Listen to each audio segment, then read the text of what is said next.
All right, everybody, what is going on? Good afternoon. I know I'm a little bit late to the party on this one. I was at the gym when this was announced, and even though I can make a video at the gym, I didn't feel like doing it, so I just decided, you know what, I'll let it sit for a couple of hours and then talk about it when I get home, because I do feel like there's actually a little bit to get into here with this one.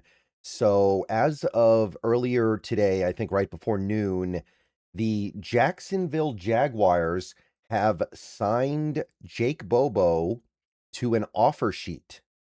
And this is interesting. This is something that we hadn't seen yet this offseason, something that we've seen a little bit of across the league, but really not a lot. So let's discuss what that means and then discuss what we can do about it and what we should do about it.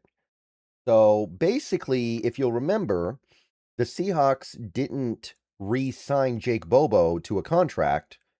What they did was they tendered him because he was a restricted free agent. And basically what that means is that you offer the player a 1-year deal at a preset amount based on whatever the restricted free agent tender is for that particular season. It's based off, I believe, the salary cap. And then the player can either sign that tender and basically agree to that 1-year deal, or he can stay at home and be upset about it, right? That's why it's called restricted. The player doesn't really have the option to turn it down. They can either accept it or basically just sit out until the team either does something different or they get over it, or I guess the player can retire.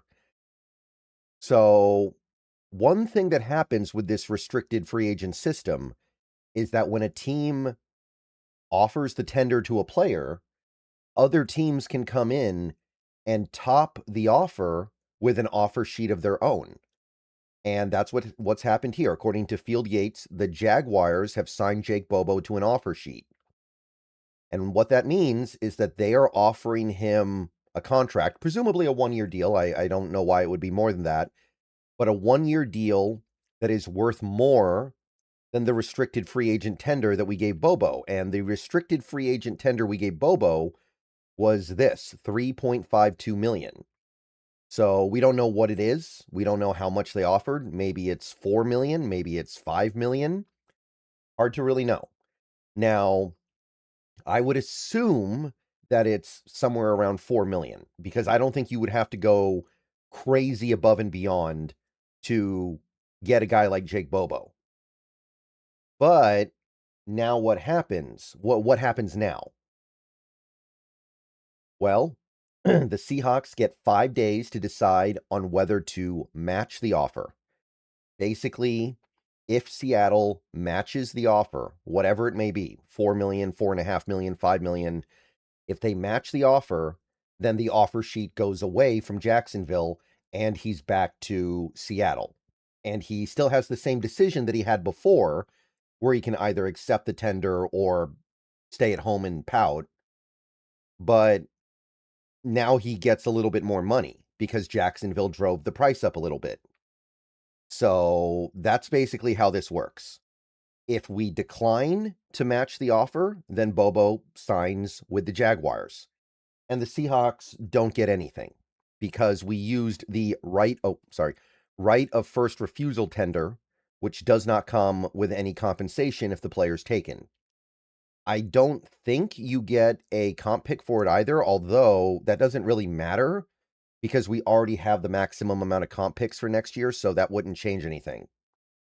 So 3.52 million for Bobo, I can see it, but once you start going above that amount, you got to start asking questions. So that's the way this works mechanically.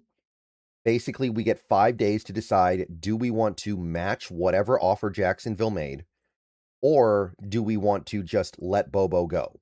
Those are the two options. I don't believe that Bobo can step in and be like, hey, I don't want to go to Jacksonville, go away. Maybe he can do that, but Jacksonville would be under no obligation to give him what he wants. Maybe Bobo could come out and dissuade them from doing the offer sheet, but doesn't seem like that's happening.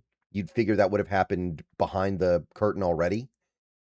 So It's either match the offer or you lose Jake Bobo. Now, I know Jake Bobo's a fan favorite, and I know he does bring some unique things to the table here, but let's ask ourselves the question, is Jake Bobo worth more than $3.5 million?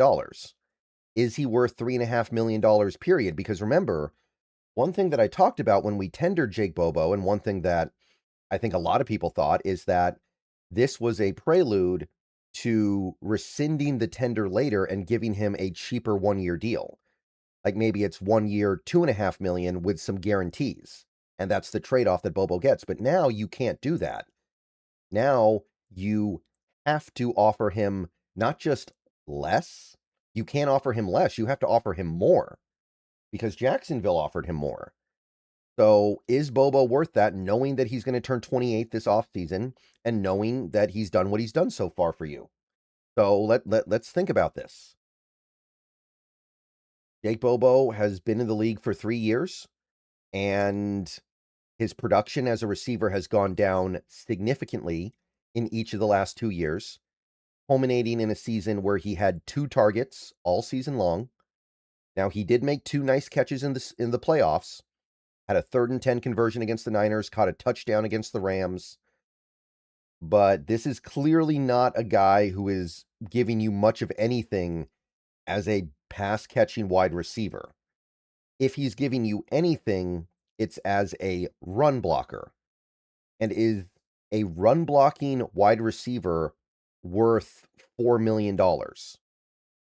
Now, you also have to factor in special teams. What is he giving you on special teams? Well, he has been on special teams a pretty good amount over the course of his career, right? Like, you go back to 2024, he was on the field for almost 20 special team snaps per game. This last year, it was about 12 a game because he missed games, but he had way fewer snaps. So he is a special teamer. It is something that you place value on with regard to him, but he's not Brady Russell. I don't even know if he's like Mike Morris. I don't look at Jake Bobo and see that as a special teamer that we absolutely have to have. I see a player that is part of a very good special teams unit, but is also pretty darn replaceable. And by the way, if you want to take a look at his offensive snaps, last year they went down to 17%. He averaged barely over 10 offensive snaps per game. So his utility, his usage has gone down over the last 2 years, not up. And to a certain extent, that even includes on special teams. So really, what you're getting out of Jake Bobo is a blocker. So to me, that would be one reason why you don't do this. The other reason why you wouldn't match this offer, whatever it may be, again, let's just say it's $4 million, is you open up another spot on the roster where you can add another receiver. And maybe that other receiver can be better than Bobo, give you more than Bobo, and maybe even be somebody that is part of the long term here, which Bobo clearly, to me, is not. Somebody who can actually give you something a little bit more dynamic as a pass catcher. So if you let Bobo go, now you've got 5 receivers. You can either promote Ricky White and save like $3 million, or you can go draft somebody or get somebody in UDFA even that can give you more than Bobo, because it's not that hard to be better than what he gave you. And by the way, that includes with run blocking, where Bobo's not bad. I mean, obviously Bobo's a better run blocker than somebody like JSN, but I wouldn't call him Muhsin Muhammad there. I wouldn't say he's one of the best run blocking receivers in football. Not at all. I think there are moments where you look at what he's doing and you even say, man, that's supposed to be his calling card, and it's not that great. But anyway, you lose Bobo, you have to add another receiver. Either you're saving some money, or you're saving money and you're getting somebody who could be better. Like, what if you get somebody like Ricky White up and he ends up being somebody that is more dynamic as a receiver? That's very possible. Ricky White was a really fun player in college. And I feel like we've seen what Bobo is. And in this offense, he's just kind of there. He can't really get open consistently, and I think even with his strengths, there are problems. Now, here's one thing that I will say in favor of bringing Bobo back, which would be, of course, matching this offer. We can afford it. The Seahawks have a lot of cap space, and they've already seemed to have indicated they're not that interested in handing out big contracts to outside free agents.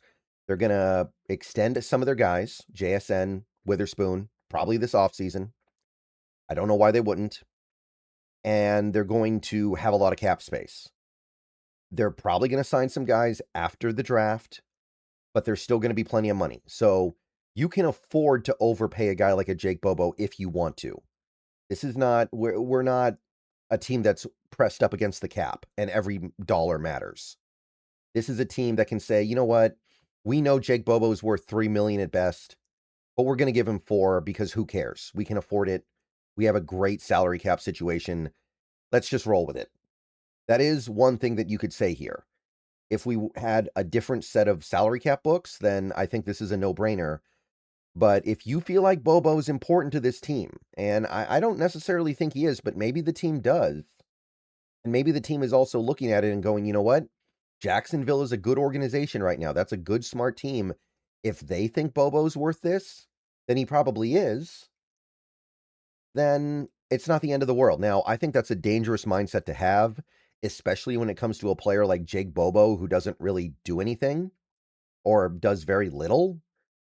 I really don't like overpaying fringe players. Like Jake Bobo at $4 million, that's what you could pay for 3 Noah Igbinoghenes with that money. You could pay for 3 Emmanuel Wilsons almost with that money. But it's not like that money is earmarked for much else right now. All right, see you guys later, Go Hawks. What do you think?